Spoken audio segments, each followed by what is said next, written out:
Salut, bonjour à tous. Euh, Aujourd'hui, je vais vous parler de l'ancrage et des phénomènes corporels ou extérieurs qui pourraient vous impacter.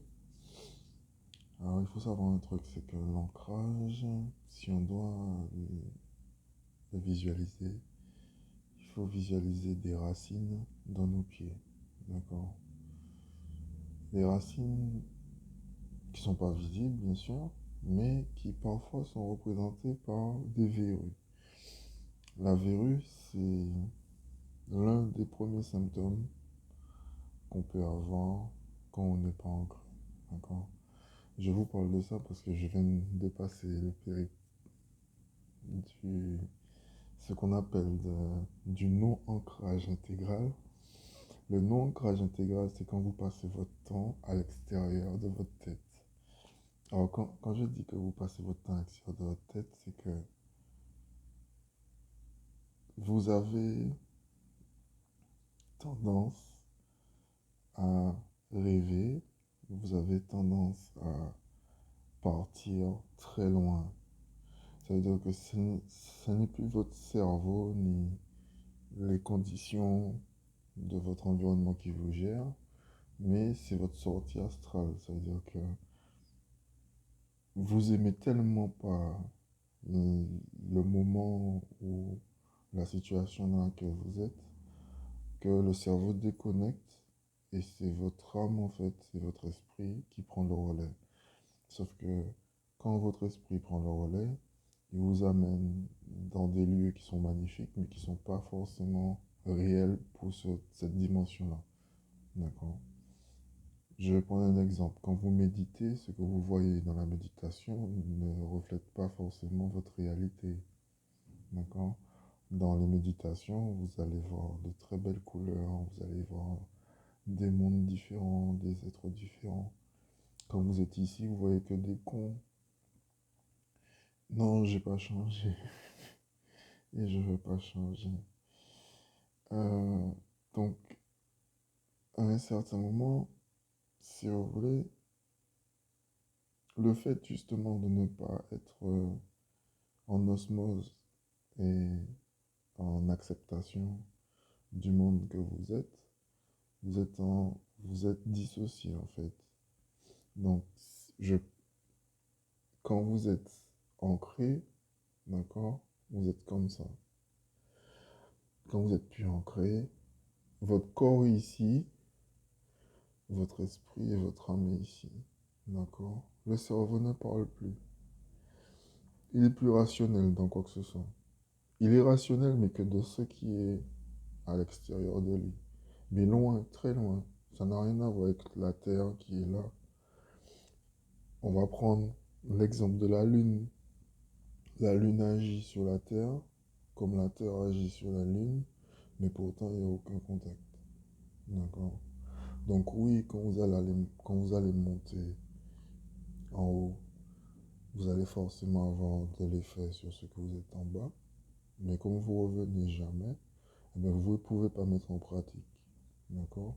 D'où le fait que vos racines se coupent de plus en plus et que vous avez des effets comme de l'eczéma, vous avez des boutons, vous avez des mal de tête, vous avez du mal à dormir, vous avez des verrues.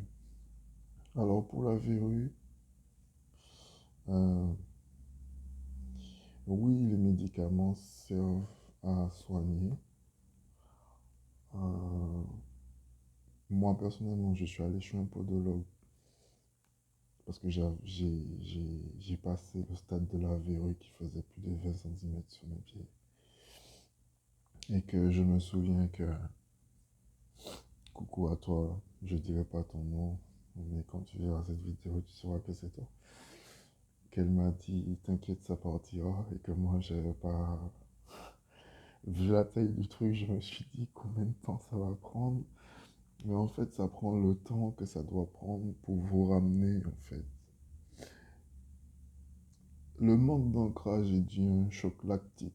Moi, j'appelle ça un choc lactique parce que c'est exactement comme un boxeur. Si vous avez jamais boxé, vous savez pas ce que c'est que de prendre un coup dans la tête. D'accord? Quand vous prenez un coup dans la tête, même si votre esprit est là, la vision est trouble, vous avez tendance à chercher en fait un repère pour vous recentrer. La respiration est accélérée parce que forcément vous avez été choqué, donc le corps ne s'attendait pas à un choc aussi violent.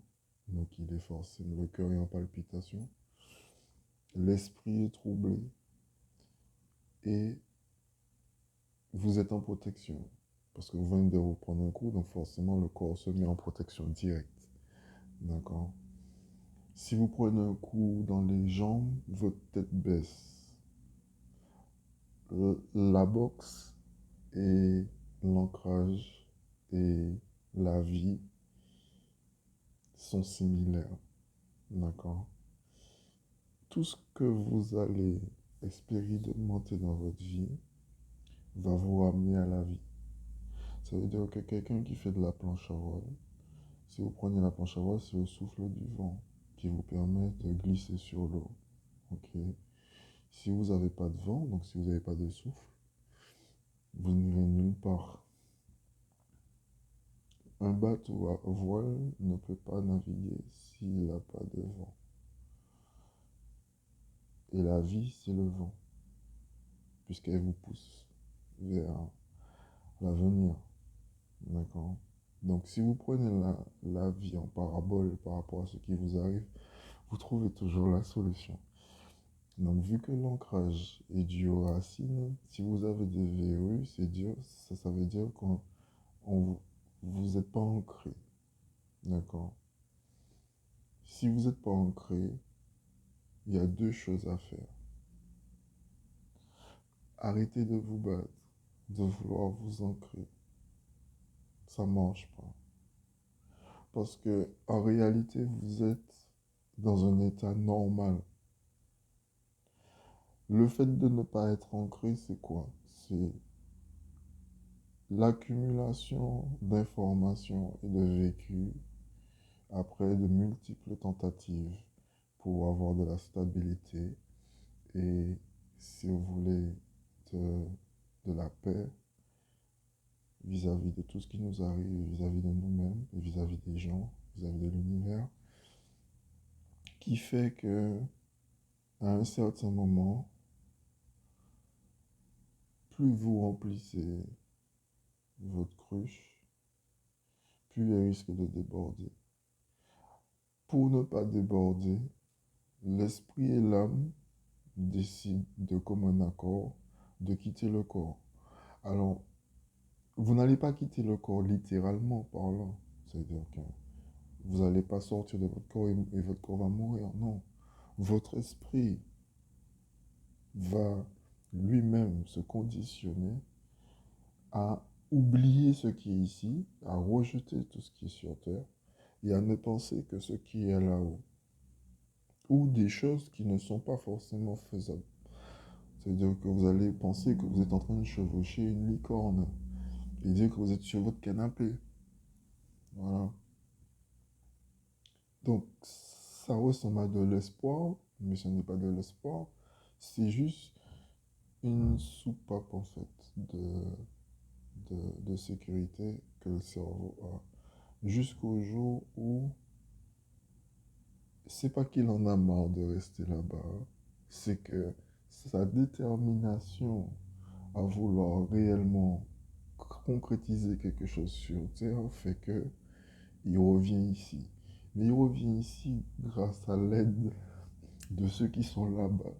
Parce que je veux dire un truc, c'est que quand l'être humain part dans son esprit, ou bien dans son âme et conscience, chercher du réconfort autre part que sur Terre, ceux qui sont là-bas tolèrent la présence de l'être humain, mais à un certain degré.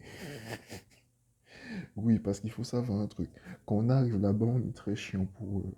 D'accord? Parce qu'on est toujours dans la plainte de tout. Pourquoi? Parce que ce qu'on est en train de vivre ici, en fait, nous casse les couilles. Ok? Donc, eux, qu'est-ce qu'ils font? C'est qu'au début, ils vont te laisser venir pendant un certain temps. Et puis après, ce qu'ils vont faire, c'est qu'ils vont te dégager. Mais ils te dégagent d'une simple façon. Ils vont, un moment, un jour, tu vas essayer de partir et tu vas plus réussir à partir. Ça veut dire que tu vas essayer de faire des méditations pendant des jours et des jours, impossible de partir. Tu verras rien, ce sera le noir. Et quand tu poses la question concrètement au ciel, tu lui dis, mais pourquoi tu veux plus me laisser venir? Il te dit, tu as autre chose à faire que venir nous faire chier. Reste sur terre, ton travail est sur terre. Et c'est de là que quand tu acceptes le fait que le ciel ne veut plus de toi et qu'en réalité, tu peux pas rester entre les deux. Oui, parce que le ciel ne veut plus de toi, mais tu as la capacité de rester entre les deux.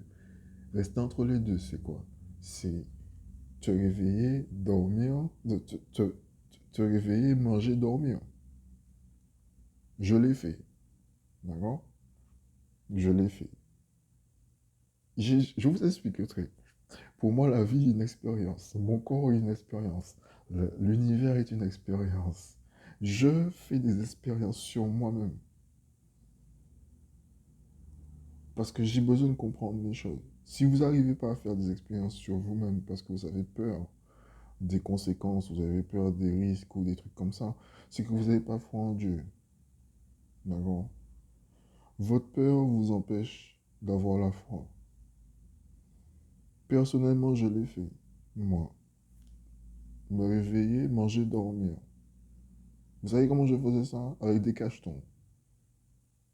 Ça veut dire que je me réveillais le matin à 3 heures du matin, le plus souvent. Je mangeais à 7 heures. À 9 heures, je prenais un cacheton. Je me réveillais à 15 heures. Je mangeais à 16 heures. À 17 heures, je prenais un cacheton. Je me réveillais à 3 heures du matin. Voilà, c'est tout. Et ça pendant des mois. Hein. T'entends, je te dis? Ouais, parce que j'en avais marre.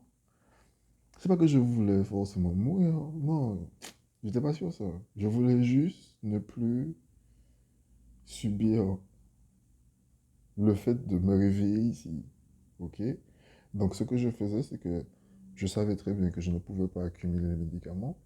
Donc, ce que je faisais, c'est que je prenais sur moi le temps que mes yeux soient ouverts et je me refermais les yeux. Ok? C'est, c'est, comment dire ça? Je conseille pas ça aux gens. Hein. Je dis bien que je ne conseille pas ça aux gens. Ok? Ce n'est pas, ce sont pas des choses à faire par n'importe qui. C'est, voilà, ça c'est ma vie. C'est comme ça que j'ai géré mon problème. C'est comme ça que j'ai géré mon truc. Et c'est comme ça que la vie m'a permis de sortir de là parce que c'était ma vie. C'était mon cheminement. Ok? D'accord? Donc voilà, là, à l'heure qu'il est, je vous parle, euh, la verrue que j'avais, elle faisait ça de taille. Ok? D'accord? Je l'ai eu pendant plus de... Mais ça faisait 2 ans que je l'avais. 3 ans. 3 ans que je l'avais. Ok? J'ai vu des podologues, j'ai eu tout ce que vous voulez. Ils n'ont même pas voulu m'opérer, tout ce que vous voulez. À l'heure qu'il est, elle fait même pas la tête d'une épingle à cheveux. Excuse-moi, d'une aiguille. D'accord? Ça veut dire que tout le travail, tout le cheminement que j'ai fait pour pouvoir m'ancrer ici est fait. Et en tout cas, est presque en train de finir. D'accord?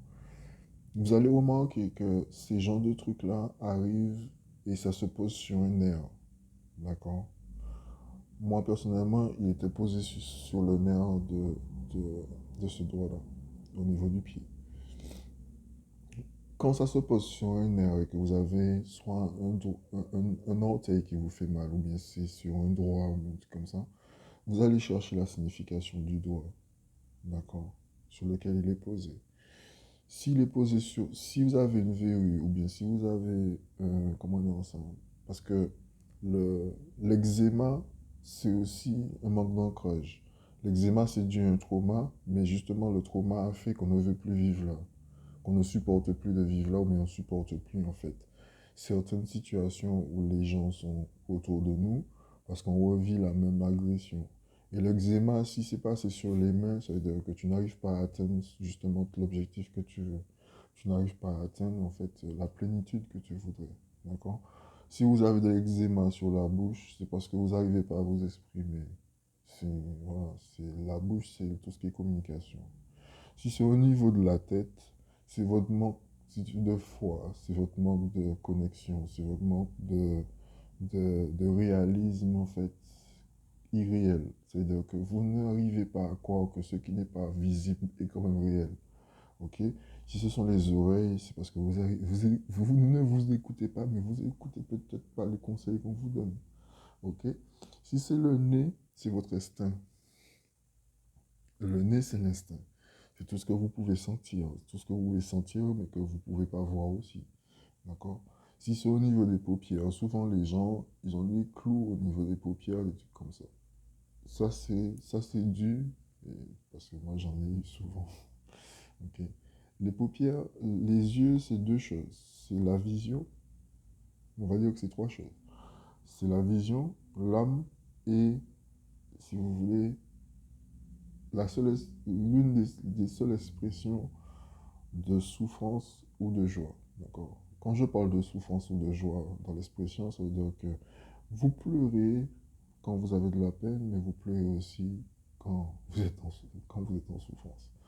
Donc, les larmes, les larmes sont salvatrices, mais elles peuvent être aussi source de souffrance. Ok. Mais elles sont très importantes parce que sans, sans, sans larmes, disons que la larme a plusieurs représentations. Elle a la représentation des larmes de crocodile où les gens font semblant de pleurer, donc ça on le voit, mais aussi elle a la représentation du vrai amour en fait, d'accord? Quand on aime quelqu'un, ou bien qu'on a aimé quelqu'un, ou bien qu'on a subi des choses de quelqu'un qu'on a aimé, les larmes sont chaudes, les larmes sont... parce qu'elles sont là aussi pour nous réconforter. Et contrairement à ce qu'on croit, elles sont certes les conséquences ou bien le résultat d'une émotion, mais elles demeurent indépendantes. Parce que chaque larme ne sont pas pareilles et chaque larme sortie de son corps n'a pas la même énergie. Avant, on récoltait les larmes des dragons, on récoltait les larmes des sorcières pour justement, eh ben, comment dire ça? Oui, les larmes aussi des sirènes. On les récoltait pour faire des sorts ou bien pour créer, si vous voulez, des pierres. On faisait plein de choses avec. Parce qu'il y avait une pureté en fait dedans et les francs-maçons font ça. Les Illuminati font ça, les sataniques font ça. Mais eux, ils récoltent les larmes des enfants, ils récoltent les larmes de la souffrance. C'est pour augmenter, parce qu'une fois que tu le mets dans le sang, mais que tu le mets dans leur truc, à la con là, ils augmentent en fait le truc. Donc tout ça pour dire, bon, je me suis un peu égaré, mais bon, quand il y a des informations qu'il faut sortir, il faut les sortir. Tout ça pour dire que l'ancrage, et c'est pas un problème, c'est juste une étape pour vous. En fait, l'ancrage, si vous regardez bien, l'ancrage arrive au moment où vous étiez ici. Non.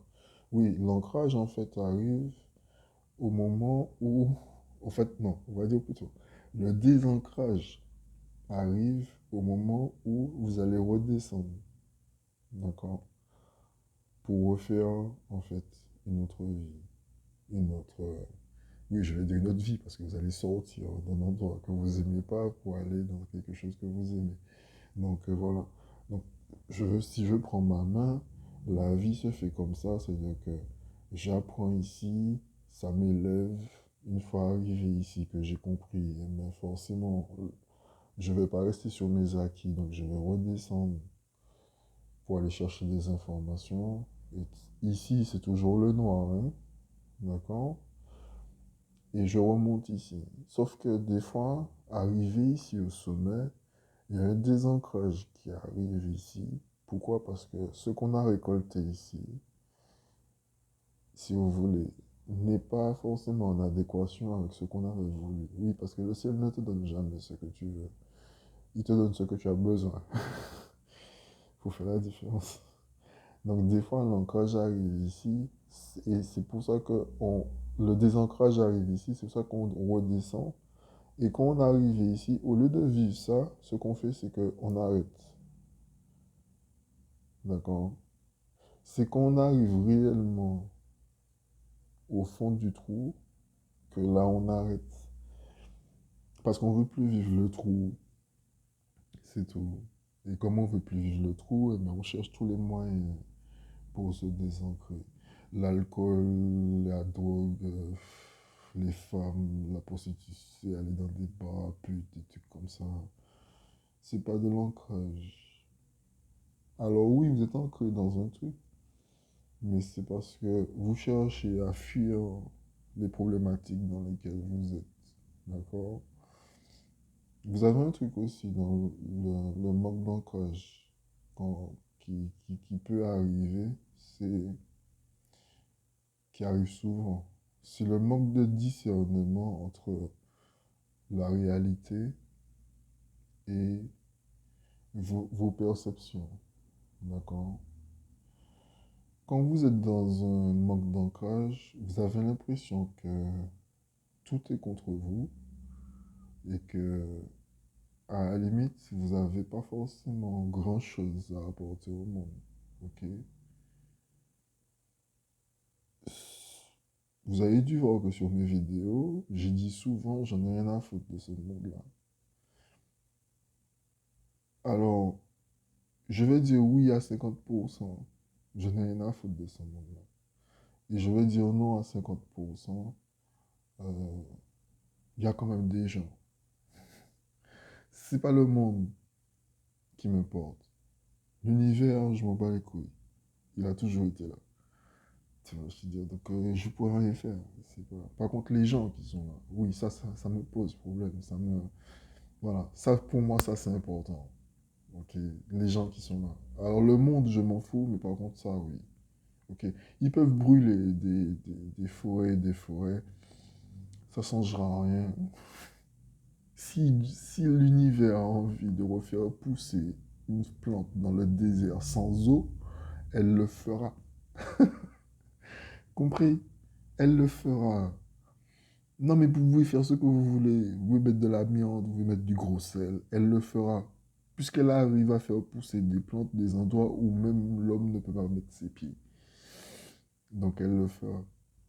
Donc c'est pas ça qui m'intéresse. Par contre, l'être humain, les âmes qui sont ici, ça m'intéresse. Parce que c'est mon travail. Le reste, ça m'intéresse pas. D'accord? Euh, pour finir avec l'ancrage, il y a un temps pour tout. Donc, si vous n'êtes pas ancré, ça sert à rien de chercher à être ancré. Par contre, un truc que je vais vous dire, et ça, je pense que c'est l'une des premières choses à retenir. Même si vous êtes en manque d'ancrage, vous avez quand même votre instinct. Et pour retrouver votre ancrage, donc vos racines sur Terre, pensez à suivre votre instinct. Si vous n'avez pas envie de faire certaines choses, ne les faites pas. Si vous avez envie, vous les faites. Vous avez envie de voir des gens, vous les voyez. Vous n'avez pas envie de les voir, vous les faites. Vous ne voyez pas les gens. Voilà, il faut le faire à l'instinct. Parce que si vous allez à l'encontre, vous voulez forcer ça, vous l'accélérez le truc, vous allez aller à l'encontre de vous-même. Parce que le manque d'ancrage, c'est quoi? C'est juste le fait qu'à un certain moment, le corps et l'esprit demandent à être réunis en même temps. Et l'âme ne demande que ça. C'est-à-dire qu'on a tellement fait de choses qui n'étaient pas nous, qu'à un certain moment, on veut redevenir nous. Donc, qu'est-ce qu'on fait? Eh bien, on part comme pour faire une retraite, pour se retrouver. Et une fois qu'on a fini, eh bien, on revient. Mais ça prend du temps. Et puis, c'est pas tout le monde qui... Voilà, il y a des gens qui sont en manque d'ancrage depuis 20 ans. OK? Et puis, il y en a qui sont en manque d'ancrage depuis 3 jours. Et dans deux, 3 semaines, c'est fini pour eux. Donc, dans la, dans la vie, les hommes ont mis la compétition, mais il n'y a pas de compétition entre les hommes. Et il n'y a pas de compétition entre les êtres. On est tous différents et spécifiques. Tout dépend de notre, comment dire ça? Je ne vais pas dire race, mais ouais, c'est un peu ça. Tout dépend de notre race, oui, parce qu'il y a des races ici. Oui, des non-humains, mais on s'en bat les couilles. C'est- Ça a toujours existé, ça existera toujours. Donc voilà, pour le manque d'ancrage, ça sert à rien d'aller faire des incantations, ça sert à rien de faire des gris-gris, ça changera rien. Il y a un temps, vous allez voir, vous allez sortir de ça, vous n'allez même pas vous rendre compte en fait. Ou bien, si vous allez vous rendre compte de ça, c'est parce que vous aurez fait comme moi, vous allez regarder, observer tous les signes que l'univers vous montre pour vous guider. Et moi, je marche comme ça, je me guide plus par moi-même. Ça me sert à rien. Je suis dans un endroit que c'est pas moi qui ai créé, donc c'est à l'univers de me guider. Voilà. Mais bonne journée à vous et j'espère que ça vous a aidé. Et tous ceux qui ont l'impression que l'univers n'est pas avec eux, vous inquiétez pas, vous êtes en accord. Vous avez le droit de penser ça. Mais bientôt, vous saurez que l'univers est avec vous. Ok. Bonne journée à vous et gros bisous.